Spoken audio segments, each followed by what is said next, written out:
ప్రస్తుతం మనతో పాటు మాజీ మంత్రి ఏ చంద్రశేఖర్ గారు ఉన్నారు. కాంగ్రెస్ పార్టీ సీనియర్ నాయకులు మాదిగల సదస్సును ఏర్పాటు చేశారు.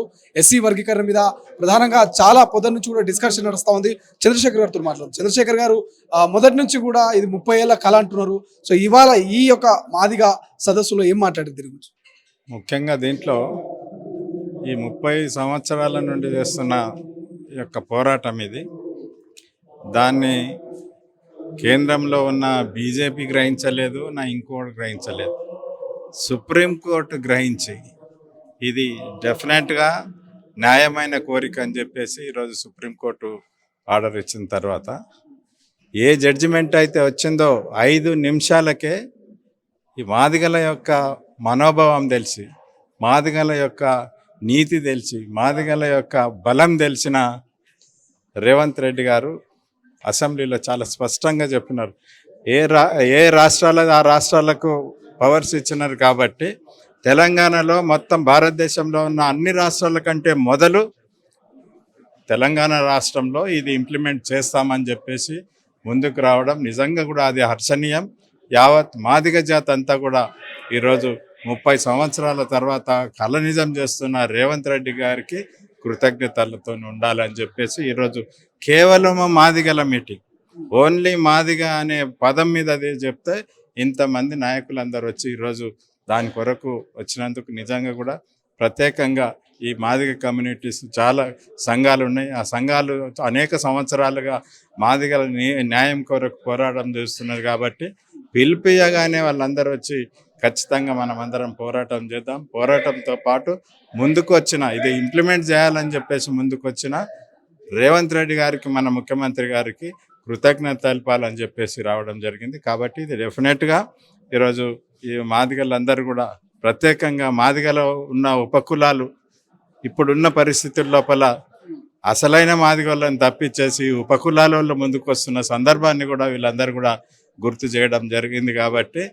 ఎవరు ఎంతుంటే అంత రావాలని చెప్పేసి ఈ సమాజంలో మాదిగలలో ఎస్సీలలో ఏ క్యాస్ట్ ఉపకులాలు కానీ కులాలు కానీ వాళ్ళు ఎంత సంఖ్య ఉన్నారో ఆ సంఖ్యాపరంగా వాళ్ళకు ఈ ఫలాలు రావాలని చెప్పేసి ఈరోజు తీర్మానం చేయడం జరిగింది. ఖచ్చితంగా ముఖ్యమంత్రి గారు దీనికి స్పందిస్తారు. ఖచ్చితంగా ఇది ఏర్పాటు చేసుకుంటాం.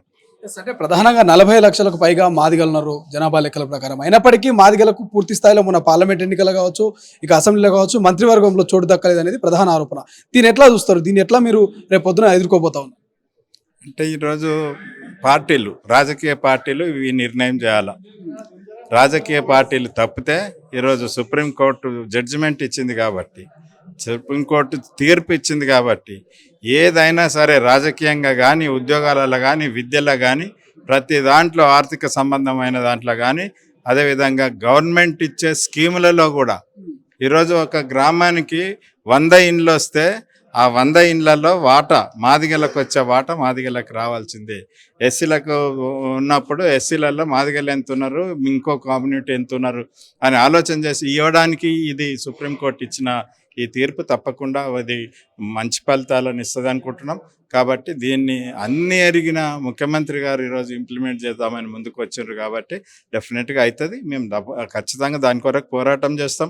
ఈరోజు ఏదో అందరు కలిసి మాట్లాడుకున్నది కేవలం మాదిగల కూర్చొని ఈరోజు మాట్లాడుకున్న విషయాలను ఖచ్చితంగా గ్రామాలకు తీసుకుపోతాం, అన్ని జిల్లాలకు తీసుకుపోతాం. ఇది మా రైట్. సుప్రీంకోర్టు ఇచ్చిన తీర్పును ఖచ్చితంగా ఇంప్లిమెంట్ చేయాలి. ఏ గవర్నమెంట్ ఉన్నా సరే ఇంప్లిమెంట్ చేయాలి అనేది నినాదంతో తప్పకుండా ముందుకు తీసుకుపోతాం. మాదిగ జాతికి రాబోయే తరాలకు న్యాయం జరిగే విధంగా ఇది తప్పకుండా ఉపయోగపడుతుందని భావిస్తున్నాం. ఎస్సీ వర్గీకరణ మాదిగ కులాల మధ్య విభేదాలు క్రియేట్ చేస్తుందా, లేక ఐకమత్యంగా ముందుకు తీసుకెళ్లే అవకాశం ఉంటుందా? ఇంట్లో విభేదాలు రావాల్సిన అవసరమే లేదు. ఎందుకంటే 45 లక్షల మంది ఉన్నోళ్ళు చూసుకుంటూ కూర్చుంటే వాడు 1000 ఉన్నోడు వచ్చి ఆ పదవులు దబ్బుకపోతుంటే, అదేవిధంగా ఆ ఫలాలు వాళ్ళు అందుతుంటే అది అన్యాయం అవుతుందా కాదా అనేది గ్రహించాల్సిన అవసరం ఉన్నది. ఈరోజు మాలలతోనో, మాదిగలతోనో, ఇంకోతోనో, ఎవరితోనో ఇది కొట్లాట కాదు. మేము ఎంతున్నామో అంత మాకు రావాలి ప్రభుత్వ పరంగా అనేది ఇది పోరాటం. ఎవరితో మాకు కన్ఫ్రంటేషన్ లేదు, లేకపోతే మాలలంటే మాకు వ్యతిరేకం లేదు, ఇంకో ఉపకులాలంటే వ్యతిరేకం లేదు. కాకపోతే ఎక్కువ మంది ఉన్న వాళ్ళకు ఎక్కువ ఇవ్వాలి, తక్కువ ఉన్న వాళ్ళకు తక్కువ ఇవ్వాలన్నట్టు. ప్రధానంగా ఇక రాజకీయ విషయాలకు వస్తే తెలంగాణ వ్యాప్తంగా కూడా బీఆర్ఎస్ బీజేపీలో విలీనం అవుతుందంటూ తప్పుడు ప్రచారం చేస్తుంది కాంగ్రెస్ అంటూ వ్యాఖ్యలు చేస్తారు. నిజంగా విలీనమయ్యే అవకాశం ఉందా లేక కేవలం తప్పుడు ప్రచారమేనా ఇది? అంటే ఇక అది రాజకీయ పార్టీ నిర్ణయం, కేసీఆర్ నిర్ణయం. దీన్ని మొన్న పార్లమెంట్ ఎలక్షన్లలో సామాన్య మానవుడు కూడా గ్రహించిండు. బీజేపీతోని అటాచ్ అయ్యి బీజేపీ ఉన్న దగ్గర బీజేపీకి సపోర్ట్ చేసి మాకు లేకున్నా పర్లేదని చెప్పి ఈరోజు కేసీఆర్ గారు వాళ్ళు జీరో చేసుకొని కూడా బీజేపీకి మద్దతు ఇచ్చారు. కాబట్టి ఎవరైనా గ్రహించాల్సిందే. కాకపోతే రాజకీయ పార్టీ ఒక పార్టీ అధ్యక్షుడు ఆ పార్టీ విలీనం చేస్తారా చేయరా అనేది వాళ్ళ నిర్ణయం, అది మనం ఎవరు చెప్పేది కాదు. కాకపోతే దానికి చాలా క్లియర్ కట్గా మొన్న పార్లమెంట్ ఎన్నికల్లో ఈరోజు ఏదైతే మాట్లాడుతున్నారో, ఏదైతే ఈరోజు పైకి వచ్చిన మాట విలీనం అనే మాట వచ్చిందో అది మొన్న ఎలక్షన్తో రుజువైంది. కాబట్టి అది ఉండవచ్చు అని చెప్పేసి భావిస్తాం. చంద్రశేఖర్ గారు, రాజకీయ మనుగడ కోసము విలీనం అనే పదం వస్తుందా లేకపోతే కవిత బెయిల్ కోసము విలీనం అనే పదం వస్తుందా తెర మీద? అయితే కవిత బెయిల్ కొరకు, ఒక్క కవిత బిడ్డ కొరకు ఎవరు ఏ పార్టీ చేయదు. కానీ అది చూస్తుంటే మాత్రం ఒక్క బిడ్డ ఎవరైనా, ఏ తండ్రి అయినా సరే, సొంత బిడ్డ జైల్లో ఉంటే ఎందుకున్నదని చెప్పేసి ఆలోచన ఎవరికైనా వస్తుంది. ఆమెను ఏ విధంగా బయటికి తీసుకొచ్చుకోవాలి అనేది ఏ తండ్రి అయినా ఆలోచన చేస్తారు. కాబట్టి ఆ తండ్రిగా ఒక కూతురు మీద ఉన్న అభిమానంతో, కూతురు మీద ఉన్న ప్రేమతోని, ఆ రక్త సంబంధంతో ఖచ్చితంగా ఎంతకైనా తెగించవచ్చు అని చెప్పేసి నేనైతే అనుకుంటున్నాను. రుణమాఫీ సంబంధించి ఎట్లా ఉంది మీ ప్రాంతంలో?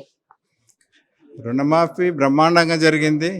అసలు ఇన్ని అవస్థలలో ఈరోజు కేసీఆర్ గారు లక్షల కోట్ల రూపాయలు అప్పు పెట్టిపోయినా సరే ఏవైతే ఎలక్షన్లో చెప్పినామో అవన్నిటిని కూడా ఇంప్లిమెంటేషన్లో భాగంగా ఈ రుణమాఫీ జరుగుతున్నది. రైతాంగం అంతా కూడా ఈరోజు చాలా హ్యాపీగా ఉన్నారు. కాబట్టి ఈరోజు రేపు దీని రిజల్ట్ కూడా రేపు కనబడుతుంది మనకు. ఇది sarpanch election, local body election వస్తుంది. కాబట్టి రైతాంగం అంతా కూడా చాలా హ్యాపీగా ఉన్నారు రేవంత్ రెడ్డి గారు తీసుకున్న నిర్ణయం కొరకు. ఫైనల్గా ఒక మాట, మాజీ మంత్రిగా మీరు పనిచేశారు కాబట్టి ఇప్పటికే చాలా మంది నాయకుల పేర్లు పీసీసీ అధ్యక్షుడి రేసులో ఉన్నట్టు తెలుస్తుంది. ఆర్ఎస్ లో సంపత్ కుమార్తో పాటు ఏ చంద్రశేఖర్ కూడా ఉండే అవకాశం ఉంటుందా? ఒకవేళ అవకాశం ఇస్తే పీసీసీ అధ్యక్షుడిగా మీరు బాధ్యతలు చేపడతారు? అవకాశం ఇస్తే డెఫినెట్గా ఇదివరకు చేసిన వాళ్ళు అందరికంటే కూడా బాగా చేస్తాం. నాకున్న అనుభవంతో డెఫినెట్గా చేస్తాం. కాకపోతే నేను కూడా కోరుకునేది ఏంటంటే ఒక అవకాశం దళితులకు కూడా ఇవ్వాలి. పీసీసీ అంటే కాంగ్రెస్ పార్టీ ఈరోజు ఒక ప్రదేశం, ఒక రాష్ట్రానికి అధ్యక్షత వహించడం పార్టీ పరంగా అంటే అది గొప్ప. కాబట్టి ఖచ్చితంగా ఎస్సీలకు ఇవ్వాలని చెప్పేసి నేను కూడా కోరుకుంటాను. నాకు అవకాశం వస్తే పర్టికులర్గా సమాజంలో ఎక్కువ మంది ఉన్న మాదిగలకు అవకాశం ఇస్తే మాత్రం నేను సంతోషపడతాను. Thank you so much. ఒక సీనియర్ మాజీ మంత్రి ఏ చంద్రశేఖర్ గారు కూడా ఒకవేళ పీసీసీ అధ్యక్ష పదవి ఇస్తే ఖచ్చితంగా సద్వినియోగం చేసుకుంటా, మా మాదిగ జాతి కూడా న్యాయం చేయాలి, ఖచ్చితంగా పీసీసీ వస్తే ఖచ్చితంగా సద్వినియోగం చేసుకున్నటువంటి కామెంట్ చేస్తా ఉన్నారు. సో చూద్దాం పీసీసీ ఎవరు కాబోతున్నారు, రాష్ట్ర రాజకీయాల్లో ఎటువంటి మార్పు రాబోతున్నది. కెమెరా పర్సన్ అజయ్తో శ్రీశైలం, తొలి వెలుగు, హైదరాబాద్.